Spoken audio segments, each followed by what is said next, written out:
Welcome to the Earn More, Stress Less podcast with me, Caro Sison. This podcast is for self-employed business owners just like you, who really want to grow their business and become successful and profitable, but without all the stress and hassle. I want to share my 30 years of business experience to show you how simple it can be to earn more money and how you can get organised without needing a business degree or any other qualifications. I'll be talking about the easy steps that you can put in place right now to start earning more money today and to help you get the business that you deserve and dream of. Without further ado, let's get started. This week's podcast is sponsored by Pocket PA, helping self-employed business owners to get organised, understand their finances and do their accounts all in one place using a powerful online tool. If you're serious about making a profit and having a successful business, then using a simple digital web app like Pocket PA is the best way to grow and scale your business. Visit pocketpa.com for more details and start managing your money like a pro today.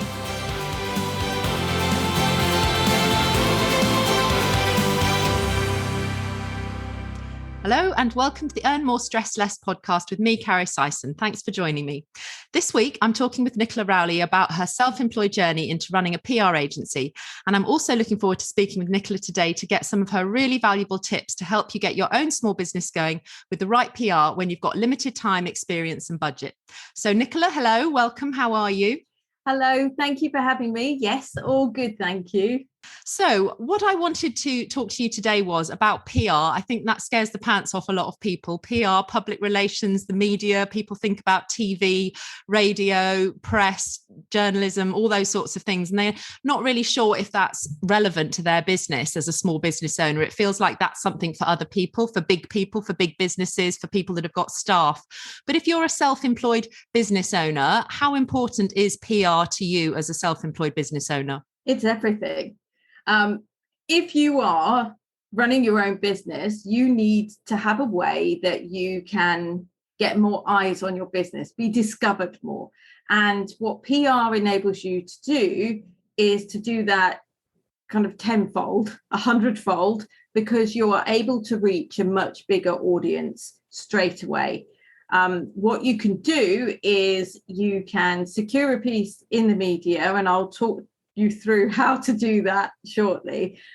But you can, by doing that, especially if you are giving your expert comments or tips, or you are telling part of your story, it immediately gives you that added credibility that other people don't have. So you may well find that there are lots of other people that do what you do. They're in the same industry, and you might be sitting there thinking, well, I'm struggling here because I'm trying to find new clients, but every time I think I found a client, there's someone that's looking at it from a price point of view, as opposed to seeing what it is that I offer and what I bring to the table. Whereas once you're featured somewhere, whether that's a national magazine, locally, regionally, TV, radio, podcasts, it just sets you apart from everyone else. And the wonderful thing about all of this is that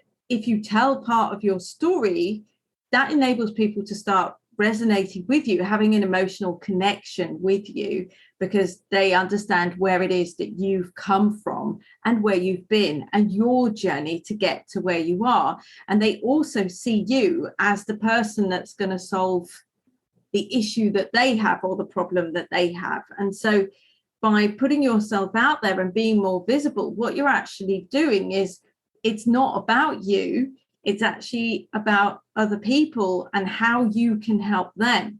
Now it's up to you. If you want to remain a hidden secret, then I would suggest that you're going to really struggle with everything. Whereas if you put yourself out there and say, hey, I'm here, this is how I can help you, you will attract many more clients, which at the end of the day, when you're starting out, when you're first launching your business and taking those tentative steps to get going, that's exactly what you want. You want to have that discoverability factor so that more people can find you. I think that was one of the biggest problems I had when I started with Pocket PA. I was the best kept secret, and it's taken me ages to be able to realize that I have to become more visible, that I have to be seen, I have to start showing up, and people aren't just going to find me by accident. And that whole idea of being seen and getting those credibility pieces was quite frightening at the beginning, I think, for me. So where is the best place to start for somebody to get going? Because when I started, the only thing I knew about was that there was some hashtag journo request or something of that nature. That was the only thing I knew that I should be trawling and looking, and I didn't even have a Twitter account at that point. So where do you suggest people start? The danger with starting at that point, when you hear everyone say, hang on, it's all about the hashtag journo request, is that you haven't prepared. So you are then going into this situation whereby, yes, you may well see some journalist requests and you may well put yourself forward for it. But what are you going to say? Have you thought about what your messaging is? Have you thought about what would appeal to a journalist about your story? What is your story? Now, I always say that the foundation of any PR has to be working out and writing out your story. You have to understand what that is. So what are the angles that will be of interest to a journalist? Who's your ideal client? Have you done that work? Have you looked at who your ideal client is and where they hang out? So what media do they consume? Is it radio? Is it TV? Is it podcasts? Is it magazines? Is it national newspapers, regional newspapers, whatever it is? You need to know this because you need to then be targeting those publications. It's pointless just going out there and just being like, oh, hang on a second, I just want to be in this magazine because I like it or I read it. If your ideal clients aren't there or they aren't reading it, you're not targeting them. And this is why it's so important to do everything strategically. Work out what you want to say. That is really important as well. So I always suggest having 3 or 4 key messages before you even approach any journalist, before you even go onto Twitter, even before you create a Twitter account and start looking at hashtag journo requests. So you need to have your story sorted. You need to have your messaging sorted in terms of those key messages. You also need to have some professional images because no one in their right mind is going to want to see pictures of you taken on an iPhone. And yes, I get that iPhones or, like the phones nowadays are amazing quality. You need to have them done professionally because it just sets you apart. It says that you mean business and that you are a professional business, basically. Now, you also need to have a website of some sort. Where I would draw the line with this, you can do things yourself, absolutely. And I created my own website, so I know that it's possible, but I would go with something more like Squarespace than say something like Wix, because Wix doesn't look professional. Squarespace, on the other hand, looks professional and you get a really great look and feel to everything. And it's really quite simple to do. Find your domain name. What's your company name? Find that domain name, build that website, make sure that you've got everything fully protected legally so that you've got that entity and it's yours. And then once you've got your professional pictures, your messaging, you've got your story sorted and you know what those angles are, start thinking about why a journalist would feature you and why now. So it's, say, for instance, you're a hairdresser and you are starting out and you're doing your own business. I would suggest that if you are a mobile hairdresser, for instance, and you're going home to home and visiting families and cutting hair and colouring and everything else, then you would want to be targeting local publications and regional publications. So it may well be that you put yourself forward for awards. And if you win an award, then you've got something to really talk about. Because this is the thing, if you are putting yourself forward for things, then you have to have new news to talk about. There are 2 different types of PR. There's reactive PR, which is basically when journalists are looking for case studies, they're looking for experts to talk around different topics or whatever that might be. And then there's proactive PR. So proactive PR is when you put yourself forward and say, hey, I could talk to you about my story, and this is what my story is. And this could work for, I don't even know if this exists, but National Hairdressing Day in the UK, whenever that is. There's bound to be something. There'll be something like that. So you could put yourself forward leading up to that to tell parts of your story. And then for the reactive elements, providing expert tips and commentary, what tends to happen, even when you put yourself forward for things like that and say, I could provide this within a set deadline to meet your deadline, what will happen is the journalist will check you out, because they won't just come straight back to you and just be like, yes, of course, right, you sound great. They need to know that you are a professional. That is where having your website and the professional pictures comes into its own, because they need to have a place where they can point their readers or listeners to, or and B, they need to know that you are, as you say you are, a professional who has worked in the field, has X number of years experience doing this.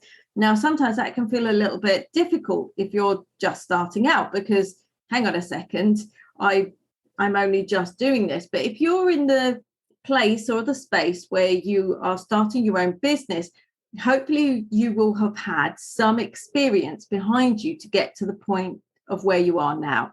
So you will be able to say, I've been working as a hair stylist or a hairdresser for the last 4 years, and now I've launched my own business and I can provide expert commentary about hairstyles for weddings, or whatever it is that they're after. You then have more of an idea. So when the journalist gets on the phone to you and says, right, okay, what are your tips about this, and this, you already know.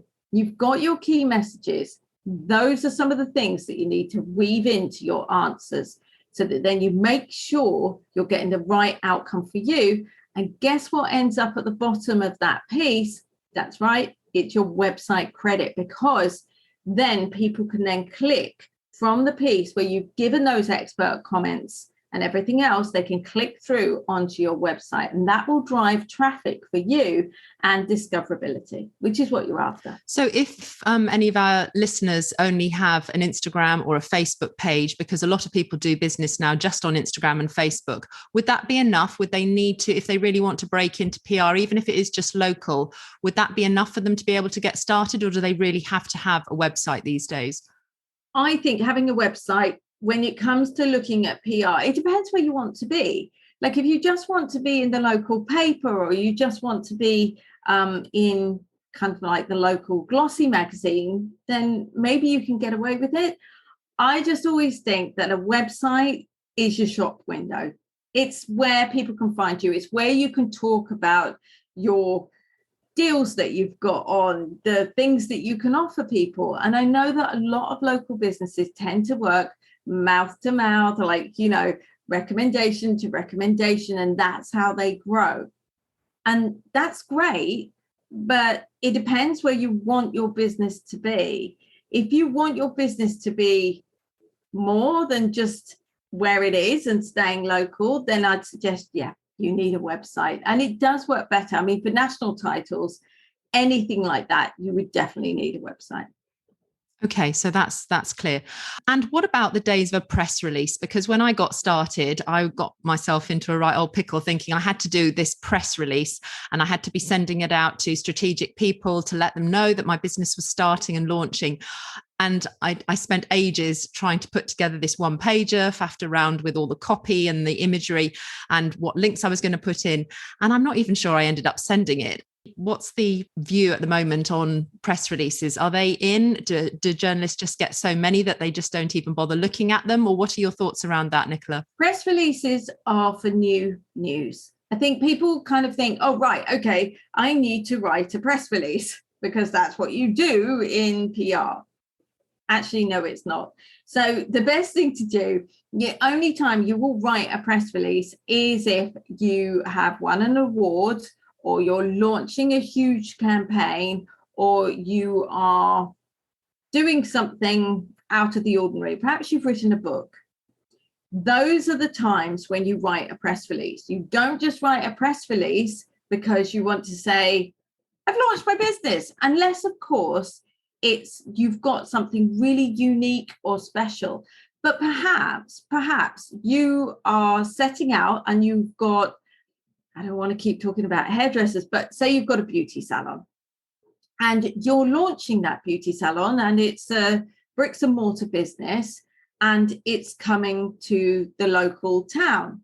Well, that is of interest because it's a new business opening up. People need to be aware that that's happening. And that is something that the local paper will be interested in, especially if you run a special offer or something like that, or you say for the first 50 people, you will get a half price haircut, or run a competition or something really interesting that's going to capture people's imagination. So you can make it into news. And that is the beauty of PR. PR is really, really creative. You can come up with ideas. There's a really good example of how to harness the power of PR. A lady I worked with in the past, she runs a company called Balloonista, and she does lots of high profile events and everything else. And it's all about the art of balloons. And during lockdown, obviously, all events just went out the window. Nothing was happening. But what she did was she took all of my advice on board and she created on her own home a great big balloon sculpture. And it went from the top of her house to the bottom. And she did it in blue and white colours to highlight the NHS. And she did it in support of the NHS. And anyone that came past that took photos, she took money off them and it raised money for the NHS. So she did this and she took a quick picture of this. She already had some professional pictures of her taken, but she took a quick picture of the display. And then she contacted Women's Weekly magazine, and it was on the front cover of one of the biggest women's weekly magazines because it was topical. So they had a reason to run it right then. It was interesting. It led with a picture, which is really, really important. And actually, it was a really lovely way for her to give back. But she was also talking about her business. At the bottom of the piece, she put her website. And as a result, she got lots of business and people getting in touch. Could she do this? Could she do that? Could she look at doing more things that were not necessarily in person, but they were more kind of, online tutorials of how to host a birthday party? Or could she do balloons in boxes and things like that? So she found that it opened lots and lots of doors. And this is what PR does for you. It can present you with opportunities that you otherwise hadn't thought about. And that's such an innovative idea to do it in those colours, and something that was very topical, because I think journalists are always looking for something newsworthy that's on trend with what people are interested in at that point. So that matched a lot of those boxes. Can I ask, when you present information to a journalist, is there a particular style or format that they like? What would you put in I presume that you would be emailing them. They're not going to be picking up your phone call, I doubt, or if you can even get a phone number. But if you are able to secure an email address, do you need to put something specific in the subject line? Is there something catchy which gets their attention? Or what would get somebody to open your email and quickly engage with it? But if they're getting hundreds each day and they're needing to cut to the quick, what could stand out for people? If you're going for local and regional publications, or whether it's radio or whatever, make sure that you make it really clear that you're in the local area. That's really important because that will work for them and their audience. If you have new books, so Mum from Hersham writes new children's picture book, it goes to #1 on Amazon. Something like that. If you're going to the nationals and you're putting your story forward, or potentially coming up with ideas for, I'd like to suggest this as a story, exclusive with whatever it is works really well. And the reason that works really well is because you were potentially giving it to them on an exclusive basis. Now, if they don't respond after about, I'd say 72 hours, you can move on to the next publication. What you don't want to be doing is blanket sending it out to everyone, exclusive for you. And it's exactly the same story, and you're sending it to everyone. That's a surefire way to upset a lot of journalists. So that's a really great way to do it. And then in terms of what you actually put into the emails, depending on whether you're responding to a media request or you're putting yourself forward, keep it short and sweet. Sometimes people just think, oh my gosh, I've got to give them War and Peace. I'm going to give them this and I'm going to give them that. I tell you what, I'll put in links to my latest blog, and I will put in, I'll attach a picture of me, and I'll also attach my very lengthy media bio. No, on all fronts, no. Just keep it really, really short and succinct. 3 paragraphs. Hello, I have X years experience in whatever it is that you do, and I was thinking, and my story starts from here, ends up here, just wondering whether that might be of interest to you, or if you want an expert to comment on, whatever topic it is, here are some suggested feature ideas that I can help you with. Give them 3. My contact details are below. Some more on my story is below. That's where you paste it into the body of the email. Many thanks. Make sure you leave your mobile number at the bottom. And literally, that's it. It doesn't have to be all singing, all dancing. You spend like 5 years trying to put this all together. What that will do is a journalist might look at it and be like, I'm not sure if that angle that they've suggested will work. Let me have a look at their story. Okay, what about that? That will fit. And that will fit in with what we're planning in 2 months' time, 3 months' time. Or yes, that will work really well for next week when we're planning on running something on the website. And so you see, that's how it kind of works. A lot of it is in the timing. That's why reactive PR opportunities, they work much easier, because that's what the journalists are definitely looking for right now. Whereas the proactive PR side of things, it takes time. And what you should never do in terms of PR is say, right, PR, that's it, that's my marketing, it's all covered off, like I've done everything. It's not. It's part of the marketing mix. It's an incredibly powerful part of that marketing mix, but you still have to be doing other parts of the marketing. You still have to be doing all of the other things, showing up, being consistent on social media, emailing your list, talking to people about what it is that you do and how you can help them. And then PR is this incredible kind of icing on the cake that just literally lights everything up. But it's not the be all and end all to absolutely all your marketing. So it's like the rocket fuel that can really push things forward and, put things on fire quite quickly, particularly if it did take off. But journalists aren't asking you to flex your own creative muscles and give them the piece inside the body of the text. So you shouldn't be worrying that you're supposed to be writing it and they're just going to copy and paste it into their newspaper or anything like that. It's you would prefer them to send bullet points and not send any attachments. What about adding any photographs in? Is that a good thing to catch their attention? What I tend to do is I have like a Dropbox folder that I will have put all of my pictures in. So for any client that I'm pitching or I'm putting forward, I put them into a Dropbox folder, and then I put the link into the body of the email, because if they're interested, they can click on it. If they're not interested, they don't have to.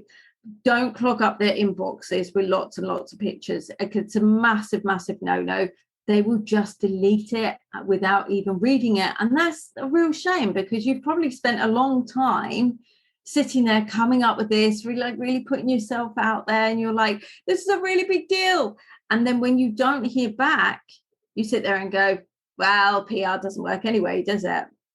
And that's what a lot of people do. They don't realize that you have to consistently approach journalists. You have to consistently be doing it, because until you start doing that on a consistent basis, you won't see cut through. You just won't, because they might be busy, they might be on deadline working on something else. Sometimes people have responded to media requests, and then 12 weeks later, someone comes back and says, thank you so much for doing that.